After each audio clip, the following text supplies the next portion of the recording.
The Packers were not afraid of the snow. They weren't afraid of the Tennessee Titans last night. Now, when we picked the game on Wednesday, I'm not making excuses. It sounds but like I'm going to it. go ahead and make the Go excuse. ahead. I mean, look, it works for coaches and players. They say I'm not making excuses, and then they articulate the excuse. So I'm not making excuses, but here's my excuse. We didn't know it was going to snow. We knew it was possible. We didn't know it was going to snow when we picked the game. I don't know that I would have picked it any differently, but the Packers, kudos to them, showing up in the bad weather conditions. And it was close for a while. It was 19-14 at one point after Ryan Tannehill did that shot out of a cannon run to the end zone, and unlike Daniel Jones, didn't fall flat on his face, even though he would have had an excuse, even though he wouldn't have been making excuses. There's snow on the ground. The Packers just steamrolled the Titans, and the Packers now are still not clinching the number one seed in the NFC, but all they need to do is beat the Bears, and they get it. Packers look pretty good, Chris. If they can play like that every week, they're going to be the team that makes it to Tampa Bay in February. Well, it played out just the way we said that they want a game to play out, right, Mike? They get on you early. They get a lead. Yeah, they can dial it back, maybe not take too many chances on offense, but they're still aggressive enough to where, okay, it's still Aaron Rodgers, and if guys are open, he's going to hit them. But then we don't have to worry about stopping the run as much, and now we can rush the passer and Jair Alexander and, Darnell Savage, who's a first-round pick at safety, and we can fly around in the back end. That's the way they want to play football. I mean, that's it right there. And when Green Bay executes the way they do, in most games, early like that, where it's almost just about every damn game with Green Bay and Aaron Rodgers, where the first two drives of the game, they're gonna get 10 points at least. I mean, it's almost a given. They're almost unstoppable on the first and second drives of the football game because of Rodgers, because of the first 15 or the first 10, plays that are game planned all week to fit specifically against that team. And then Rodgers, his ability to, be the general at the line of scrimmage and get them in the right play. I mean, it really, Rodgers was phenomenal last night. I think he cemented his MVP, in my opinion. I don't. Why? I don't. Nope. No? Well, a couple of reasons. Okay. First of all, they don't have the number one seed. If they don't get the number one seed, I think it becomes difficult to overcome Patrick Mahomes and the one seed. And second, look, it's 50 human beings voting on this. The fact that there's this sense Rodgers is politicking for it could turn some people off. The fact that he was whining recently about not getting it in 2012 and not getting whining, it in 2016 just talking. Turn that's all he was doing. Whining. Yeah, he's not making an excuse. He's just making excuses. He's just being honest whining. And being a guy that talks fine. openly. Just like you honest. like people to talk. Fine. Yes, fine. Well, yeah, except when it's about why don't I have more stuff? Hey, why didn't you give me this? Why didn't I get that? You let others make that argument for you, not yourself directly. All I'm saying is it could alienate some of the voters in a close race. And when you look at the fact that Patrick Mahomes may end up with 5,000 passing yards for the second time in 3 years, that is going to help his cause. So the Packers, I believe, have to get the one seed. And right now we would say they probably will. But, the Packers can get it, the Saints can get it, the Seahawks can get it. It's a weird cluster of permutations, which is good. It gives all three teams reason to play their starters this weekend when otherwise we've seen Week 17, the best teams in one of the conferences, they don't need to. But still, I think that the human factors here need to be taken into account. Well, then there's really something wrong. That's all, because if we're going to get into that. Newsflash. There's something wrong with human beings subjectively voting on awards that go to other human beings that have no real accepted definition of what it even means to be the MVP. These AP awards are crap top to bottom, Chris. They are. The whole process stinks. 50 people, plenty of whom have no business having a vote. Sorry, I'll say it. I know it's not the airing of grievances day, but I've said it before. I'll say it again. And this whole one vote per person thing is flawed as well, because you put all the eggs in one basket instead of saying first place, second place, third place. That's how it should be, like it is with the Heisman Trophy. So, yeah, the whole thing's flawed. Newsflash. The whole thing's flawed, but that's how I filter what I think's going to happen. I know it's going to be the product of a flawed process, and I think that flawed process is more likely to land on Mahomes than Rodgers at this point. Wow, I don't think so. I don't. Like Rodgers got to throw like 3 interceptions and maybe them lose the game. If they can lose the game this week, in my opinion, and If he just has a good day, they're going to win What's the MVP? it. What's the MVP? What does it mean? What does MVP mean? Right. You tell me. Yeah, because the AP doesn't tell anybody what it means. What does it mean? Okay, well, Is it the best player in the league? No, Is it the player most valuable I to think his it's team? a combination of like best player in the league and who's most valuable to their team within those two like realms right there. And I think How that's much? 50-50? 47-53? Well, it depends who you're comparing They don't define it. Well, okay, I know, but we'll do it for them, and maybe they can tune in and learn. So here we go. So if we know Mahomes has a little more talent, all right, we'll say that. We know that, but it's not by a much. Then you talk about value to the team. We know both are extremely valuable, but one guy has an all-star cast around him. The other guy has a solid cast around him. That guy has played better individually with the solid cast than the guy with the all-star cast around him. And the guy with the all-star cast around him has made some vital mistakes this year, but he's got an all-star cast around him. So, yeah, they've come away and won football games. I look at Green Bay and just go, Rodgers has done more for their team this year and means more to them, in my opinion, than Mahomes. Either way, they're both awesome. We know that. We'd pay money right now, COVID-19, to go to a Super Bowl to watch Rodgers and Mahomes. Sign me up. I'll take the test. I'll wear the masks. I'll go to the game if that's what we're going to see. But that's just my take. And either way, Green Bay was phenomenal last night to get us back on track.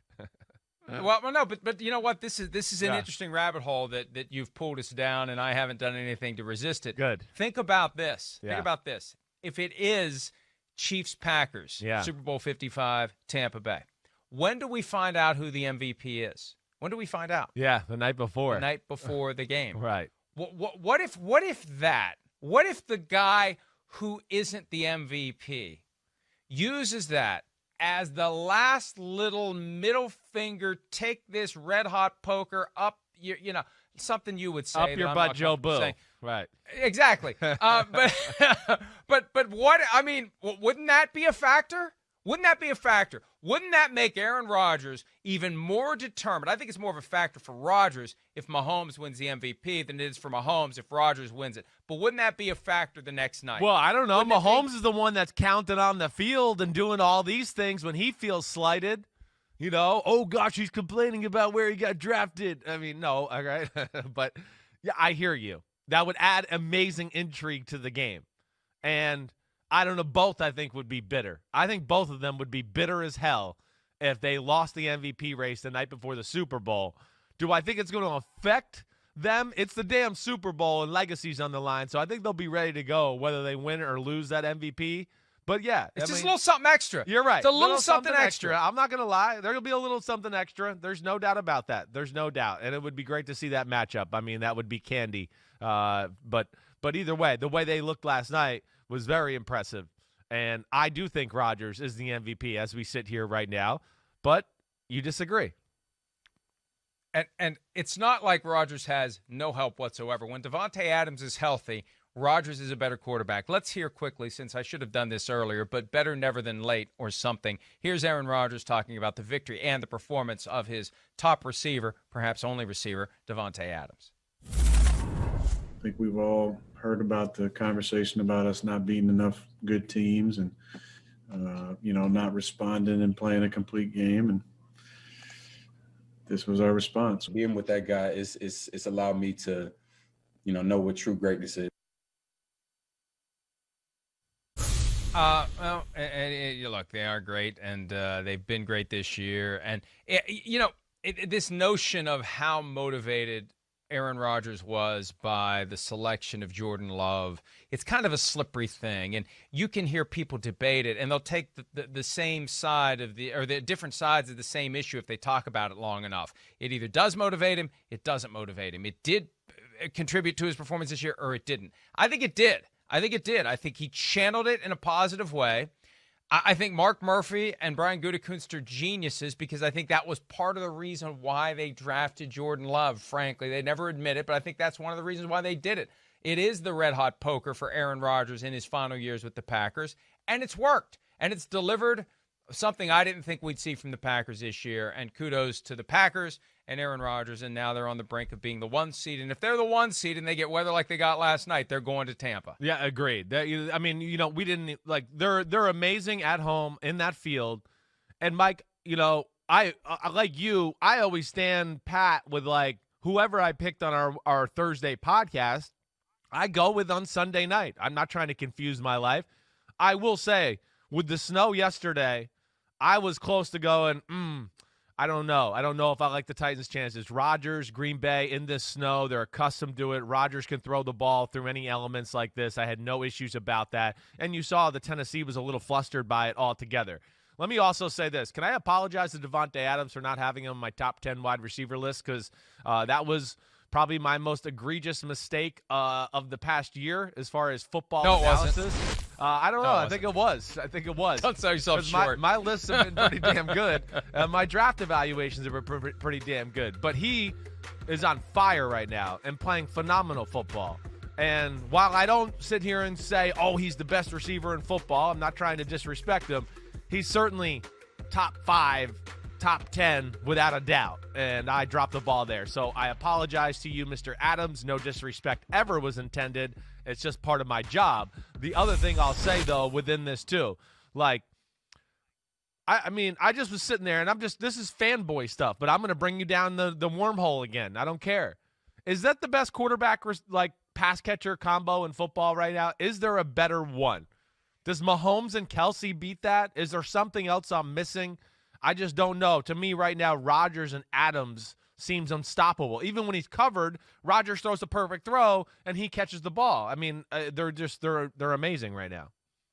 I think the fact that it's just Adams, and I don't mean any disrespect. I know there are other receivers and tight ends. Yeah, but capable. they literally all had like one Tonyan catch and one catch. Yeah, right.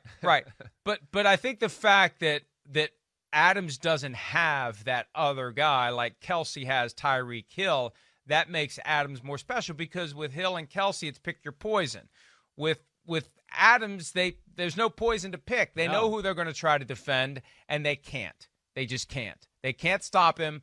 They can't keep the ball from going to him, and Aaron Rodgers is going to find him and deliver it. And, yeah, I mean, the only key is keeping Adams on the field. We've seen him get injured the past couple of years, and it's a different offense when he's off the field. So maybe they should go back and take a closer look at the contract that he signed a couple of years ago and maybe give him a little sweetener. Yeah, seriously. I remember he signed a contract that I thought was, look, hey, if you're happy with it, that's fine. But in comparison to other deals, I remember thinking he sold himself short, and maybe the Packers want to swoop in and get that taken care of before it becomes a problem, because he deserves more than what he's currently getting. That make you think of them differently last night? Yeah, well, absolutely. Look, I mean, but it's every week. It's every week. There isn't an off week for Rodgers and Adams if Adams is healthy. That threat is always there. So I still don't think that they could beat the Chiefs, but I'd love to see them try. Yeah, I know. Well, I mean, a game like last night does make you think differently about them as a football team. They showed some true physicality and toughness on both sides of the football in areas where we thought Tennessee would have an advantage. So I give them a lot of credit there. I really do, because I wasn't sure they could stand up to that challenge and play that type of football, definitely. But Rodgers was great. The defensive line was great. The Titans can I just say this about them? They can't just it can't always be like 8 guys at the line of scrimmage and just say, we're going to run the ball. This is the NFL, okay? I don't give a damn how crappy a defense is. When you got 8 guys in a row and Derrick Henry at tailback and you're just going, we're going to run it, we're going to run it, we're going to run it. This is not the Cowboys of 1992. You can't just say you're going to do that. They need to, at some point, spread the field a little bit, and you can run the football that way too. They started off the second half doing that, but they're playing into teams' hands a little bit at times with their ability to just go, we're going to crowd the box. They might send 1 or 2 guys out on a route, and they make it easier to stop them at times, I think, a little bit there, and become a little too predictable with the way they run the football. And I don't think they give Derrick Henry enough room to make magic happen. Well, and especially when the one flaw in Henry's game is he needs 2 or 3 steps to get going. He needs it, right. So if you can get to him quickly and knock him down, he's not going to kill you. So the more guys you have in position to swarm before he can get the head of steam, that's it. He's not going to bust through the first level and either run past or run through whoever gets in his way. So, Yeah. yeah, and look, they've got work to do now. They're going to be facing a Texans team that, as John McClain of the Houston Chronicle pointed out last night, probably won't put Deshaun Watson in harm's way, which should help the Titans win the division, and then we'll see if they can address their flaws for the postseason. There are many places you can go for fairly superficial analysis. There's only one place to go to get the true insight, the hard-hitting take as to what happened in a football game. And that is Magic Johnson's Twitter account. With the Packers having home field advantage in the playoffs, they will be tough to beat because of the cold weather and the snow. Does he have a bot working for him? Does he have like a robot working for him? I mean, what is that? Here's my question: Is he messing with us like Thurman Merman messing with Bad Santa? Is he messing? I think he's messing with us, or someone dropped him on his head. Hi, I'm Mike Tirico, and thanks for watching. Make sure to hit subscribe for the latest news and highlights from NBC Sports.